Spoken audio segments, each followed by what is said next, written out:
Hi, welcome to the Market Alert for Wednesday, the 19th of June 2019. So, yesterday we have stocks near record highs as Zyhope and Powell hype trump the global economic collapse. Well, for now, anyway. So, what they fail to mention here as well is this here how the Draghi shock unleashed chaos on Powell's most important day. As I've said before, Super Mario will do anything to keep the European project alive. 22 trillion in debt. He printed up to 60 billion a month for nearly 2 years. They stopped doing that in December of last year. And in this article, he talks about going back and printing more money, which also led to this as well. So when I said yesterday about the markets may be quiet, famous last words, as I also said in the alert, now I've said this, expect a lot, and that's exactly what we saw yesterday. The market testing and then breaking the 200 bar moving average, and that was the last time it actually looked at it. Also took out the DB level as well, the DP level, daily pivots, and this sent the market racing to the upside, and then the market just kept breaking all new highs until we got to the main event at 2:30, and then Carney was speaking as well. So we see the market buy, we see the market gap higher, and it just kept going. And if you look at the daily chart, you will see prices moving higher, but again on fresh air. Ever since the market's closed back above the 200 bar moving average, we've been making our way back to the highs, and ultimately the all-time high, which we see here in the weekly chart. So today is D-Day. We've got Draghi speaking again at 3 p.m. It's going to be a real day of it, isn't it? So here we've got the prospect of more fireworks. Draghi wants to go back to printing money, and there's no doubts about that's going to come. There's over $100 trillion worth of negative rate bonds in the marketplace now. Just get your head around that. And they're going to continue to print and also reduce rates. That's what Draghi was saying yesterday, to keep the Eurozone afloat. It's quite unbelievable. But the main thing today is going to be whether Powell cuts rates or not. And according to the article here, there is a 20% chance that he may cut. I mean, nothing's really changed, to be honest. And this is what people are actually saying, that things haven't really altered. Let's just get rid of this. There we go. And the interesting thing here, if we come down to the chart, that's just one line. Actually, this is very interesting as well. This is the yields yesterday as well. Unbelievable. I mean, have a look at this. This chart here, right? You've got this is the 1 month T-bill yield, and as you go through, you can actually see that all of a sudden, over the last few days, it's like it's having a heart attack. So something's worrying somewhere. Short-dated bills are extremely volatile. Something or someone is in pain. So yeah, another thing is when you start looking at these bits of the jigsaw and putting them together. A lot of charts here, but we will turn up in just a moment. Okay, I found the chart. It's actually not in the article there. It's in this one. Let me just go to the top so you can see it. Will Powell rock or shock the market? It's in there. And again, the line that is really interesting. See this chart here? It's like the jaws of an alligator is what they're saying here. And it's this line here that is very interesting.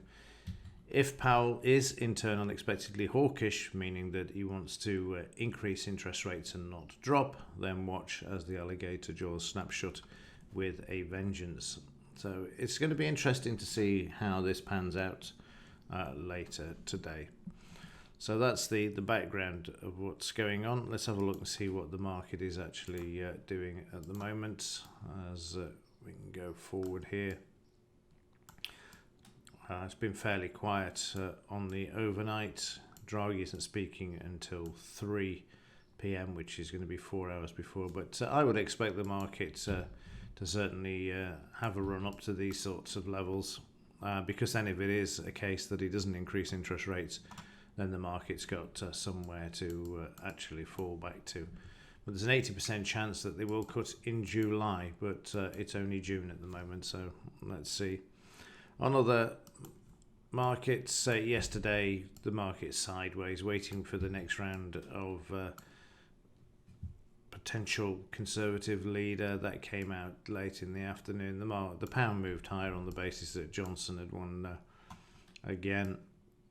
I think we got the same thing at 3 p.m. today. They start voting as well as they narrow down the candidates. At the moment, the pound above the 200 bar moving average and DP.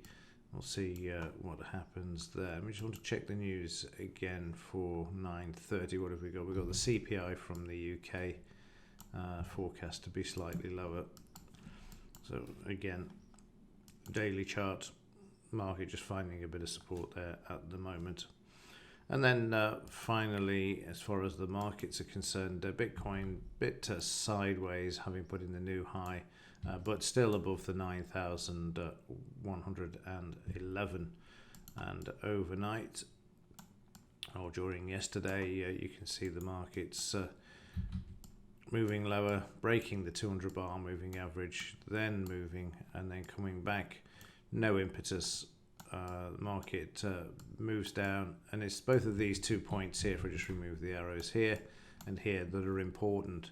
You can see how the market's come back, has a look, market comes back, has a look, and then continues lower. So that's the way to use these averages, is not to buy because it's broken through, but to wait until it comes back and then comes back and then trading above as you would normally do. That seems to be the case at the moment. So here you've got that situation at the moment, just starting to pan out in the 15-minute on the Bitcoin market there. Also, Facebook have said they're going to launch a cryptocurrency next year as well on their platform.